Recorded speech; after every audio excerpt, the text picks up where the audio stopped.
like, subscribe, and press the bell icon for more new notifications. Hello friends, welcome back to my YouTube channel Study Art Hub and I hope so friends आप सभी बहुत अच्छे होंगे और आपकी study भी बहुत अच्छी चल रही होगी। आज कुछ इंपॉर्टेंट क्वेश्चंस है जो मैं सेलेक्ट करके लाई हूँ आपके लिए। सो क्वेश्चन स्टार्ट करते हैं। अगर आप मेरे चैनल पर न्यू है और आपने सब्सक्राइब नहीं किया है सो प्लीज़ सब्सक्राइब ज़रूर कर लीजिएगा और बेल आइकन प्रेस कर लीजिएगा नोटिफिकेशन अपडेट के लिए। सो क्वेश्चन स्टार्ट करते हैं। फर्स्ट क्वेश्चन है, अजंता बाग जोगीमारा तीनों की प्रतिलिपियाँ किस कलाकार ने बनाई है? असित कुमार हल्दर। अब टाइम ड्यूरेशन देख लेते हैं, इन्होंने कब बनाई है। असित कुमार हल्दर ने अजंता की प्रतिलिपियां तैयार किए थे 1910 में लेडी हेरिंगम की अध्यक्षता में, ठीक है। और इन्होंने 1900 बाघ की गुफा की प्रतिलिपियां तैयार की है 1921 में। और नेक्स्ट है जोगीमारा। जोगीमारा की गुफा की प्रतिलिपियां तैयार किए थे 1914 में। ये तीनों बहुत इंपॉर्टेंट है। एलिफेंटा का दूसरा नाम है। एलिफेंटा का दूसरा नाम है शिवलयण। अन्य नाम से जाना जाता है कंदरा दरी केव खरी लयण। कुछ इस नाम से जाना जाता है एलिफेंटा की गुफा को। 8वीं से 9वीं शताब्दी की है, 9वीं शती की। और ये 1987 में इसे 1987 में यूनेस्को में सम्मिलित किया गया। और ये शैव धर्म से संबंधित है, शैव धर्म से संबंधित है। देखिए ज़्यादा कुछ नहीं है एलिफेंटा में, लेकिन सबसे ज़्यादा फेमस मूर्ति यहाँ पर है महेश मूर्ति। कुछ और भी इम्पोर्टेंट स्कल्प्टर है, उसके बारे में ब्रीफली नेक्स्ट क्लास में डिस्कस कर लेंगे। अभी तो क्वेश्चन सॉल्व कर लेते हैं। नेक्स्ट क्वेश्चन है, एलिफेंटा की मूर्तियाँ अधिकांशतः किन शासकों के अंतर्गत बनी हैं? एलिफेंटा की जो मूर्तियां हैं अधिकांशतः पूछा जा रहा है। वैसे तो देखिए राष्ट्रकूट काल की हैं, लेकिन अधिकांशतः मूर्तियां बनी हैं कलचुरी शासक के टाइम में। एनालिसिस करने के बाद यह पता चला है कि एलिफेंटा का जो निर्माण हुआ है वो गुप्त व वाकाटाका के राजा के समय में हुआ था, लेकिन जो सर्वाधिक काम किया गया है वो चालुक्य, राष्ट्रकूट तथा कलचुरी 10वीं शताब्दी के शती के कलचुरी शासकों के समय में निर्मित हुआ है। देवपाल का शासन काल किस लिए जाना जाता है? देवपाल, महिपाल, ये लोग पाल शैली के राजा हैं। पाल शैली स्टार्ट हुई थी 750 से लेकर 1197। टाइम ड्यूरेशन है 750 से लेकर के 1197 तक का, ठीक है। मतलब 8वीं से 12वीं शताब्दी का। और पाल वंश के संस्थापक थे गोपाल। गोपाल संस्थापक थे।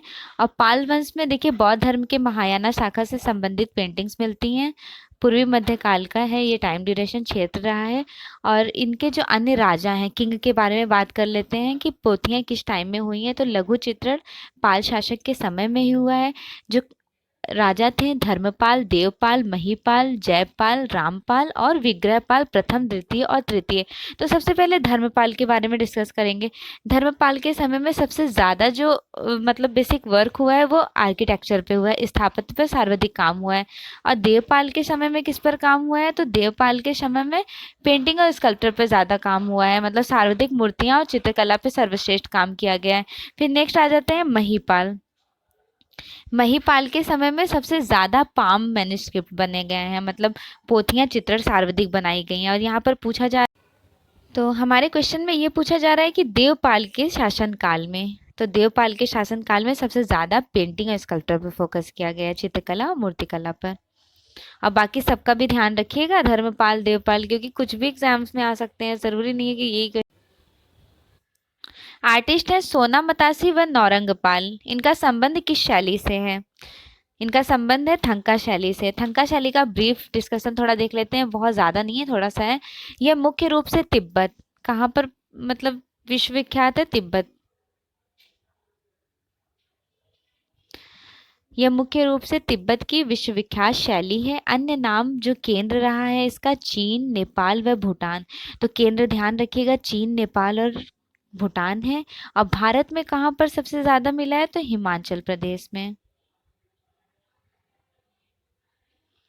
हिमाचल प्रदेश में, भारत में थंका शैली का इन्वेंशन हुआ है। थंका का अर्थ होता है सपाट कपड़े व कैनवस पर चित्रित करना, मतलब प्लेन कैनवस होता है, ये कपड़ा होता है, उस पर पेंटिंग्स बनाना। और कैसी पेंटिंग्स बनाई जाती हैं तो देख लेते हैं। इस शैली के अंतर्गत बड़े माप के कपड़ों के झंडे पर भगवान बुद्ध व ड्रैगन के चित्र बनाए जाते हैं। और फेमस आर्टिस्ट सोनामतासी और नौरंगपाल हैं। अपभ्रंश शैली में चित्रण किन शासकों के अंतर्गत हुआ? अपभ्रंश शैली की बात हो रही है तो ये जैन धर्म से संबंधित है। राजपूत व सल्तनत काल का मिश्रण है अपभ्रंश शैली। थोड़ा अपभ्रंश शैली के बारे में डिस्कस कर लेते हैं। ये कब से कब तक चली है तो 10वीं से 15वीं शताब्दी तक। ठीक, अपभ्रंश शैली को परसी ब्राउन ने जैन शैली कहा, आनंद कुमार स्वामी ने पश्चिम शैली कहा, राय कृष्णदास ने अपभ्रंश शैली कहा है और लामा तारानाथ ने भी पश्चिमी शैली ही कहा है। और इसका नामकरण हुआ था 1913 में श्री हरमन के थ्रू। 1913 में नामकरण हुआ था। अपभ्रंश शैली राजपूत व सल्तनत काल दोनों का मिश्रण है। ठीक है। और इस शैली के गिरावट का चिन्ह एलोरा सित्तनवासल के द्वितीय स्तर के पन्नामलाई के चित्रों में मिलते हैं। अपभ्रंश शैली जैन धर्म से संबंधित है।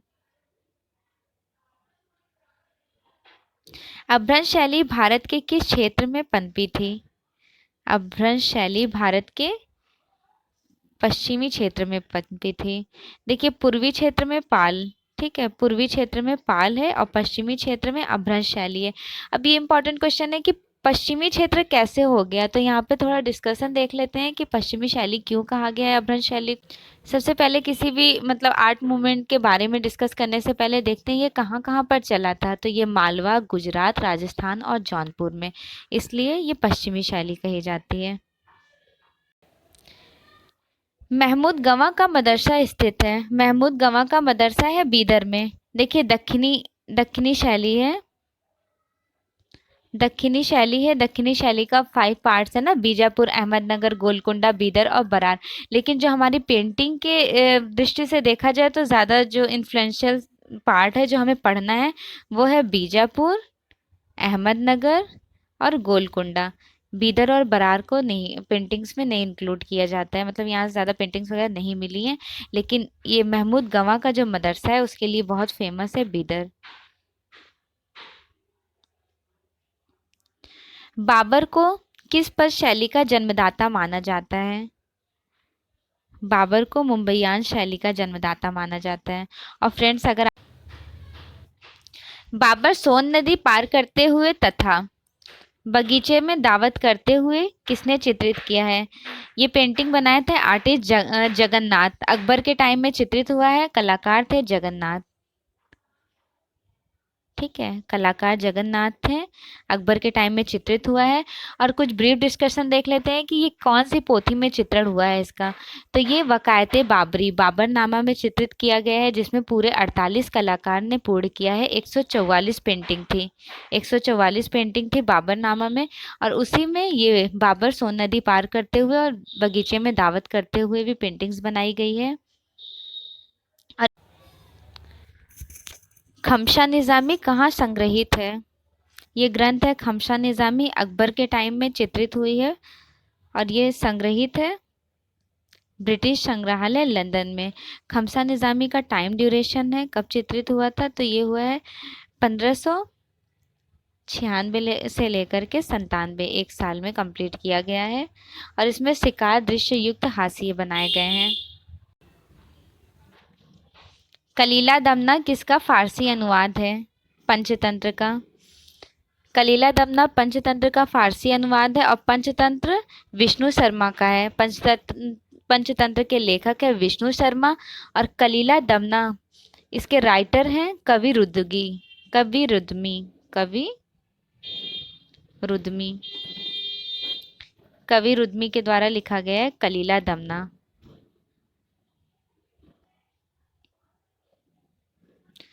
बाबरनामा में कितने चित्र हैं? बाबरनामा में 144 चित्र हैं और 48 कलाकार ने मिलकर इसको कंप्लीट किए हैं। एक राक्षसी राजा से साक्षात्कार करते हुए किस ग्रंथ का चित्र है? जोग बहिष्टे।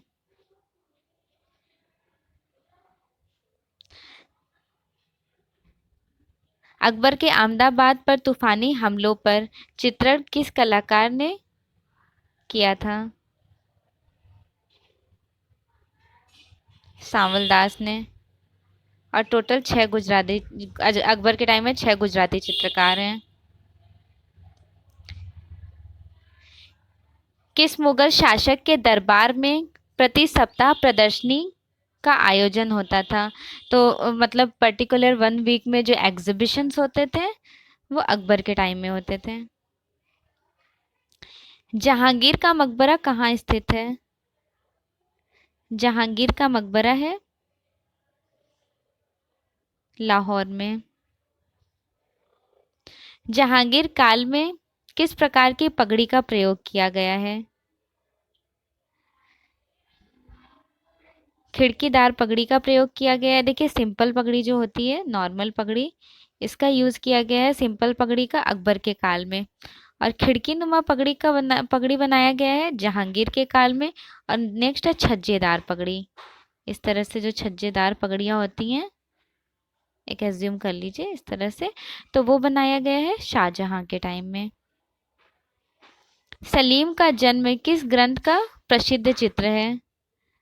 सलीम का जन्म फेमस पेंटिंग है अकबरनामा। देखिए ये फेमस ग्रंथ है अकबरनामा। थोड़ा इसका डिस्कशन कर लेते हैं। अकबरनामा जो है वो 3 जिल्दों में बटा हुआ है, मतलब इसकी 3 बुक्स हैं। लेकिन जो तीसरे नंबर का चैप्टर है वो है आईने अकबरी। आईने अकबरी के 5 चैप्टर हैं। कितने चैप्टर हैं आईने अकबरी? एक इस तरह से डिवाइडेशन कर लेते हैं। सबसे पहले ये हमारा अकबरनामा हो गया। अकबरनामा के 3 पार्ट्स हो गए। 3 पार्ट कौन कौन से? तो पहला, दूसरा और तीसरा। और ये जो तीसरा है इसी के अंदर आईने अकबरी है। आईने अकबरी। आईने अकबरी के 5 अध्याय हैं। आईने अकबरी के 5 अध्याय हैं। इस तरह से डिवाइडेशन कर लेते हैं। 5 चैप्टर है। और ये जो 5 अध्याय हैं इनमें पहले, दूसरे, तीसरे, चौथे 4 अध्याय में, शुरू के 4 अध्याय जो हैं वो अकबर के शासन काल की गतिविधियों का वर्णन किया गया है। लेकिन जो ये 5 नंबर का है चैप्टर, अकबर के जो 5 आईने अकबरी के 5 पार्ट हैं, उसका जो 5वां नंबर है, 5वां चैप्टर, उसमें अबुल फजल की जीवनी, उनके कैरेक्टरिस्टिक के बारे में मेंशन किया गया है।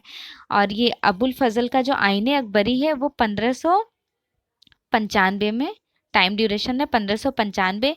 लेखक अबुल फजल है, लेकिन जो यहाँ पे चित्रकारी किए थे वो बसावंत किए थे। ये पुस्तक अबुल फजल द्वारा लिखी गई 3 जिल्दों में विभक्त है। इसकी आखिरी जिल्द का नाम है आईने अकबरी। आईने अकबरी के 5 अध्याय 5 भाग में विभक्त किया गया है। पहले से 4 अध्याय में अकबर के शासनकाल की व्यवस्था के बारे में बताया गया है। और जो लास्ट अध्याय है वो आईने अकबरी अबुल फजल के कैरेक्टरिस्टिक के बारे में बताया गया है। और अकबर की जो पेंटिंग है सर्वश्रेष्ठ, जो सलीम का जन्म, ये वाली जो पेंटिंग है इसकी 6 डायरेक्शन है, 6 पार्ट हैं। तो बताते हैं। पहले नंबर वाला है महल के बाहर दान बांटने वाले। दूसरे नंबर वाला है महल के प्रथम अलिंद, मतलब मंजिल में वादक। तीसरे नंबर की पेंटिंग है स्त्रियों का जमघट, भीड़ भाड़ दिखाया गया है जब सलीम को स्नान कराया जा रहा था। चौथे नंबर की पेंटिंग है जच्चा बच्चा के कमरे में दृश्य, मतलब जच्चा बच्चे के कमरे में दृश्य, कमरे का दृश्य दिखाया गया है उसमें। और 5वें नंबर की पेंटिंग है छत पर मोर, मोर छत पर अंकन किया गया है। और 6ठे नंबर पर है क्षितिज रेखा, मतलब आकाश में क्षितिज रेखा दिखाई गई है। गोड समंदर की उपाधि शाहजहां ने किसको दी थी? लाल को, आर्टिस्ट लाल को। सो फ्रेंड 25 क्वेश्चंस फाइनली आज कंप्लीट हो गए हैं। बाकी नेक्स्ट मेरे क्लास में न्यू हैं और फर्स्ट टाइम वीडियो देख रहे हैं सो प्लीज़ सब्सक्राइब ज़रूर कीजिएगा और बेल आइकॉन प्रेस कीजिएगा जिससे डेली अपडेट्स मिलते रहें कि मैं क्या क्या क्वेश्चंस अपलोड कर रही हूँ। और अगर आपको किसी भी चैप्टर से आपको लगता है कि मैं ब्रीफली क्लासेस एग्जाम से पहले तक स्टार्ट कर दूं तो आप मुझे कमेंट सेक्शन में कमेंट कीजिएगा। मैं क्वेश्चंस तो अपलोड करती रहूँगी, साथ ही साथ थ्योरी भी लेकर चलूँगी। So friends, thanks for watching and best wishes for your exam. Like, subscribe and press the bell icon for more notifications.